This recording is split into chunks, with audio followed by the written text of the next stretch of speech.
Hello students, welcome to our YouTube channel. Start करने से पहले प्लीज़ सब्सक्राइब करें और बेल आइकन को भी प्रेस कर दें ताकि कोई भी अपडेट आप मिस ना करें। Thank you.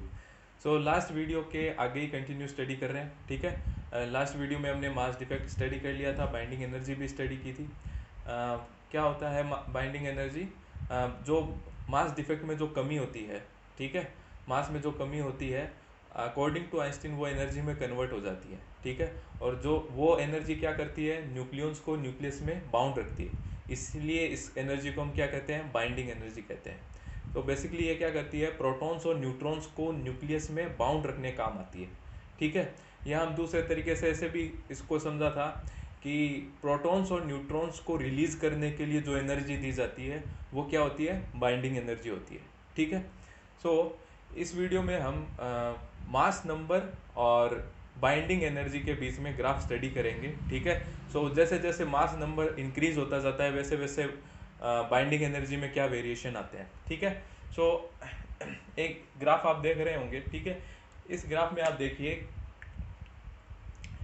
सबसे पहला पॉइंट क्या है इस ग्राफ में, अगर इसको एनालाइज करें अच्छे तरीके से तो सबसे पहली बात तो ये है कि जैसे जैसे मास नंबर बढ़ रहा है, ठीक है, वैसे वैसे स्टार्टिंग में बाइंडिंग एनर्जी इंक्रीज होती है और टॉप पर पहुंचकर डिक्रीज होती है।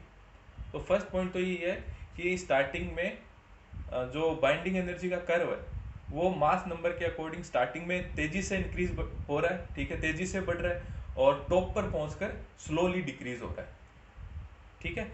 सेकंड पॉइंट इसका क्या है कि जो मास नंबर 4 के मल्टीपल में है, ठीक है, मास नंबर 4 के मल्टीपल में, जैसे 4, 8, 12, 16। सो ये जो मास नंबर है जो 4 के मल्टीपल में है वो अपने नेबर न्यूक्लियस से ज़्यादा स्टेबल होते हैं, ठीक है, अकॉर्डिंग टू दिस कर्व। जो जिनका मास नंबर 4, 8, 12, 16 ये होता है वो अपने आसपास के पड़ोसी न्यूक्लियाई या नेबर न्यूक्लियाई से क्या होते हैं, ज़्यादा स्टेबल होते हैं, ठीक है। जैसे ऑक्सीजन है, ऑक्सीजन कितना होता है, उसका मास नंबर 16 होता है, तो वो नाइट्रोजन से ज़्यादा स्टेबल है, ठीक है। और जैसे हीलियम है, हीलियम का मास नंबर 4 होता है तो वो लिथियम से ज़्यादा स्टेबल होता है। तो जिनका 4 के मल्टीपल में मास नंबर होता है वो अपने नेबर न्यूक्लियस से ज़्यादा स्टेबल होते हैं, ठीक है। Next point, mass number between 30 to 170, वो न्यूक्लियाई जिनका मास नंबर 30 और 170 के बीच में है वो न्यूक्लियाई स्टेबल होते हैं, ठीक है। और इनकी जो बाइंडिंग एनर्जी है वो ऑलमोस्ट 8 मेगा इलेक्ट्रॉन वोल्ट है, ठीक है। देखो ये तो ऑब्वियसली बात है, जिसकी बाइंडिंग एनर्जी ज़्यादा होगी वो ज़्यादा स्टेबल होगा, ठीक है।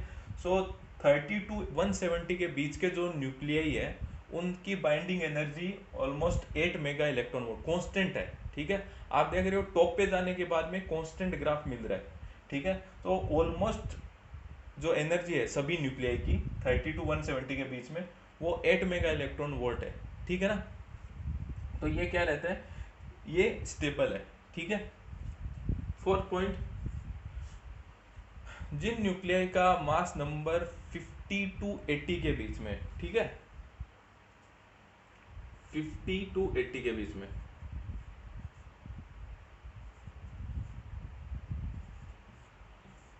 50 टू 80 के बीच में जिनका मास नंबर है वो सबसे ज़्यादा स्टेबल होते हैं, ठीक है स्टूडेंट्स, ठीक है। और इनकी जो बाइंडिंग एनर्जी होती है वो ऑलमोस्ट होती है 8.7 मेगा इलेक्ट्रॉन वोल्ट। ये जो होते हैं ये सबसे ज़्यादा स्टेबल होते हैं, सबसे ज़्यादा इनकी बाइंडिंग एनर्जी होती है 8.7 मेगा इलेक्ट्रॉन वोल्ट, ठीक है। अब 50 टू 80 के बीच में आते हैं जैसे कॉपर, निकल, जिंक, आयरन। तो ये क्या होते हैं, सबसे ज़्यादा स्टेबल होते हैं।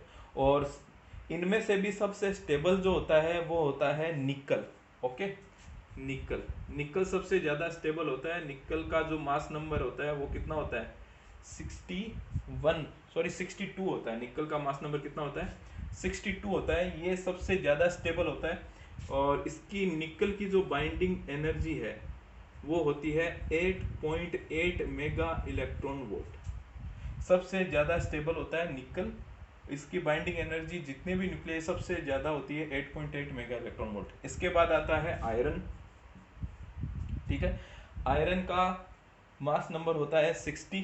ठीक है, और इसकी बाइंडिंग एनर्जी भी 8.8 मेगा इलेक्ट्रॉन वोल्ट ही होती है। ठीक है, 8.8 मेगा इलेक्ट्रॉन वोल्ट होती है, बस थोड़ा सा कम होता है, निकल से इसकी बाइंडिंग एनर्जी थोड़ी सी कम होती है।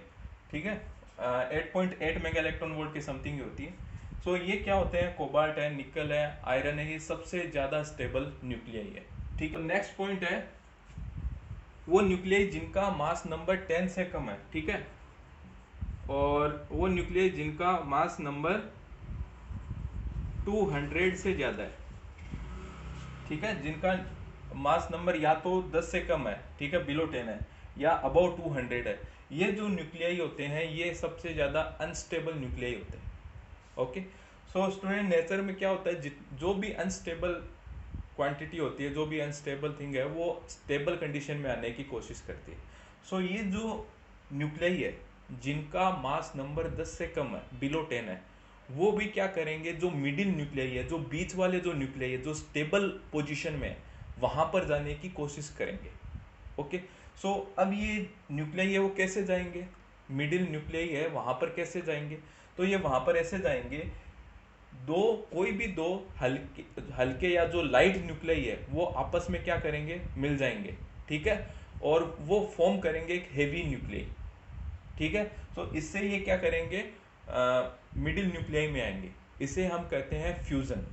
ठीक है, इसे हम क्या कहते हैं, फ्यूजन।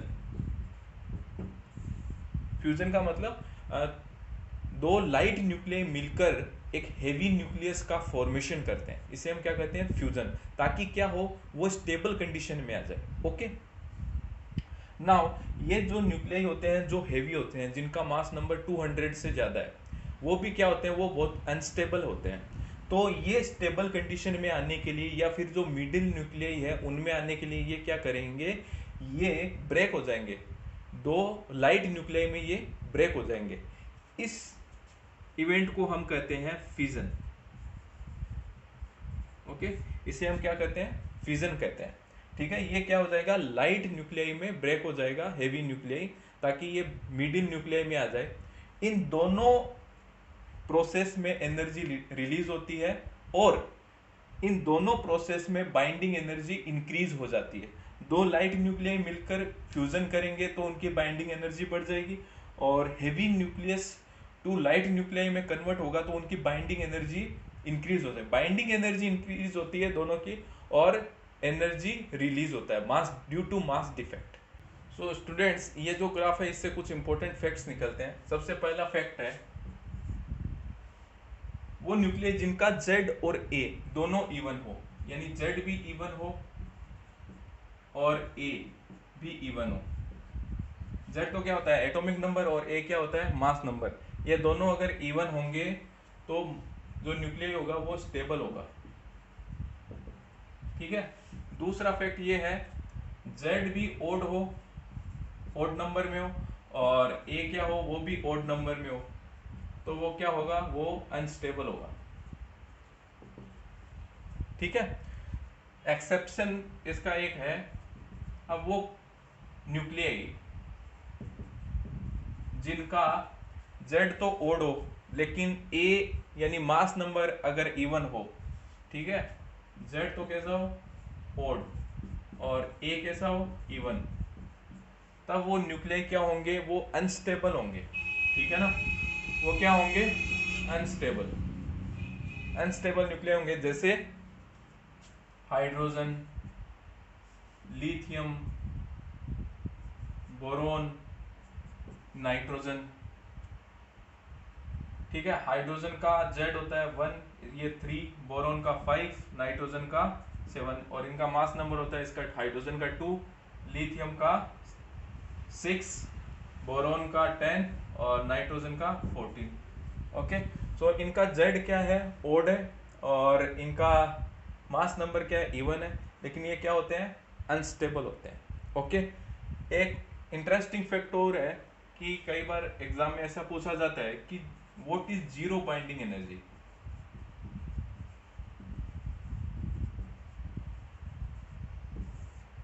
जीरो बाइंडिंग एनर्जी क्या होती है?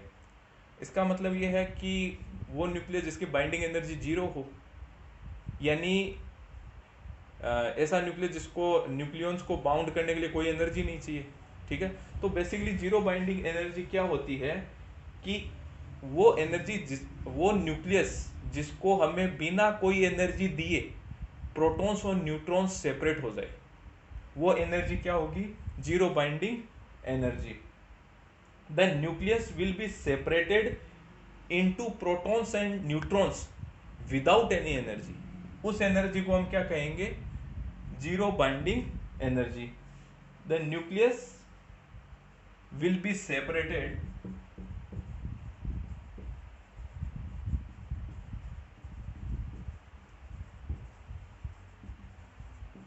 into protons and neutrons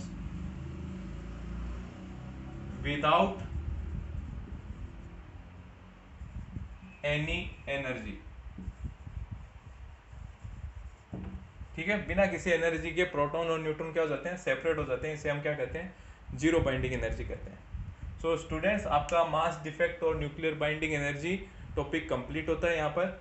और अगर आपको वीडियो अच्छा लगा है तो इसे लाइक करें और फ्रेंड्स के साथ शेयर करें। सब्सक्राइब करना ना भूलें। Thank you.